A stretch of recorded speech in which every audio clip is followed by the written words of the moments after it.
Hey, good morning mga kalapatids. Andito tayo sa loop natin ngayon. Araw ng Webes ngayon.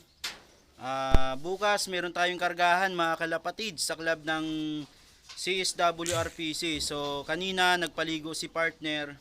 Ito yung mga panlaban natin. So bali dalawa lang yung panlaban natin mga kalapatids. Si Graysil White natin tapos si Black. Ayun, silang dalawa mga kalapatids.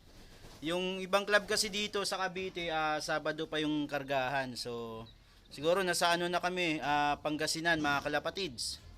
Yan yung ibon natin, nagpaligo na si partner kanina. Sinama niya na yung mga pang south namin mga kalapatids. Ayan, gaganda na nila oh. Ayan mga kalapatids. So good weather tayo dito ngayon sa lugar ng Dasma mga kalapatids. Ayan oh, ganda ng sikat ng araw dito ngayon. So napakainit. So mamaya magpapakawala si partner kasi okay na rin yung ibon namin, natuyo na sila, sariling ligo nila. Ayun si team natin mga kalapatids. So ayan, yun yung nag-champion natin ng sprint race ng 2 laps, 1 into silang dalawa. So dalawa lang yung in-entry natin sa club ng CSWRPC. Tapos yung iba natin, ayan mga kalapatids, sa mga CHPA naman, tsaka sa club ng CPSA mga kalapatids. Tingnan natin yung ibon natin. Ito mga kalapatid, si Pogi. Yan yung mga entry natin sa CHPE para sa Sabado mga kalapatid. Sali tayo doon ng 4 laps, may palaro sila. Tapos si Brown natin, sasali din natin mga kalapatids. Ayun, ano yung ibon natin kanina, bagong ligo na sila. Pinaliguan ni partner kanina. Ayan mga kalapatids. So ito yung isa natin. Ayan, dito lang sila, labas-pasok lang sila sa papunta sa araw mga kalapatids, yung ibon natin. So ayan, si Pogi natin, kondisyon na yan kasi bagong ligo. Tapos yung kapatid niya naman, si Splash, ayun. Nagkaroon ng problema mga kalapatid, si Splash natin, di namin napansin ni partner. Nagkaroon siya ng ng halak. So sana ma-recover natin hanggang Sabado. So nagbigay na kami ni partner kanina ng gamot. So sana maagapan natin siya. Ayan. Okay naman siya, napaliguan na rin. So ayun sa CHP natin mga kalapatids.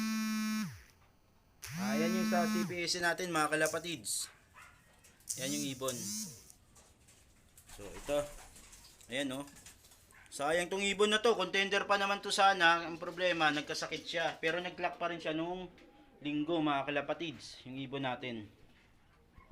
So hintay-hintay lang natin kung ano magiging result natin sa linggo mga kalapatids. Ayan yung ibon natin.